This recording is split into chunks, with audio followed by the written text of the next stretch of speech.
झेप मराठी, आरसा महाराष्ट्राचा। सर्वोच्च न्यायालयाने 4 महिन्यात स्थानिक स्वराज्य संस्थांच्या निवडणुका घेण्याचे आदेश दिलेत।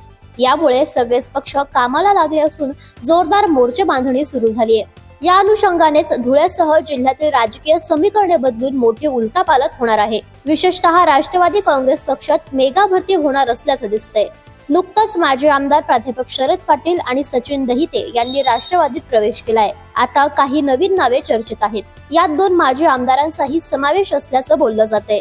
राज्यातल्या सत्तेत शिरण्यासाठी राष्ट्रवादी हा उत्तम पर्याय असल्याचे त्यांना वाटत असावे। यात धुळे ग्रामीणचे माजी आमदार कुणाल पाटील यांचे नाव आधीपासूनच चर्चेत आहे। राजकीय पुनर्वसन, संस्थांचे जाळे आणि उपमुख्यमंत्री अजित पवार यांच्याशी कौटुंबिक नाते यामुळेच माजी आमदार कुणाल पाटील यांच्या राष्ट्रवादी प्रवेशाला पुष्टी मिळते। तसे झाले तर कट्टर राजकीय विरोधक असलेल्या आजी माजी आमदारांना महायुती म्हणून एकत्र नांदावे लागेल। मग ते आपला राजकीय विरोध कायम ठेवतील की मित्र पक्ष म्हणून एकत्र येतील, हा प्रश्न त्यावेळच्या परिस्थितीवर अवलंबून असेल।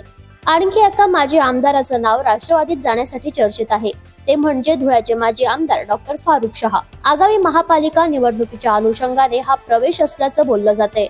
शहरातील मुस्लिम बहुल भागातून 17 ते 18 नगरसेवक निवडून जातात। MIM तर्फे लढायचे म्हटले तर सत्ताधारी महायुतीशी संघर्ष करावा लागेल। मात्र राष्ट्रवादीत प्रवेश केला तर महायुतीतील मित्र पक्ष म्हणून हक्काने जागा मागून घेता येतील, असा यामागील हेतू असल्याचंही बोललं जातंय। मात्र डॉक्टर फारुख शहा यांच्या प्रवेशाबाबत अद्याप कोणतीही निश्चिती नाही। याबरोबरच भाजपाचे माजी जिल्हाध्यक्ष तथा सामाजिक, शैक्षणिक, सांस्कृतिक आणि राजकीय क्षेत्रातील दमदार नाव सुनील तात्या नेरकर हेही राष्ट्रवादीत प्रवेश करणार असल्याची उघड चर्चा आहे। त्यांच्या माध्यमातून राष्ट्रवादीला एक दमदार ओबीसी चेहरा मिळेल असं बोललं जातंय। शेजारच्या शिंदखेडा तालुक्यात काँग्रेसचे माजी जिल्हाध्यक्ष श्यामकांत सनेर हेही राष्ट्रवादीच्या वाटेवर आहेत। विधानसभेत केलेल्या बंडखोरीमुळे काँग्रेसने त्यांच्यावर निलंबनाची कारवाई केल्यामुळे सध्या त्यांची राजकीय नौका दिशाहीन झाल्याने ते राष्ट्रवादीच्या बेटावर स्थिरावणार असल्याची चर्चा आहे।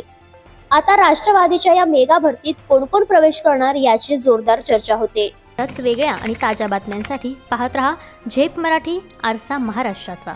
संपादक प्राध्यापक अनिल चव्हाण, धुळे।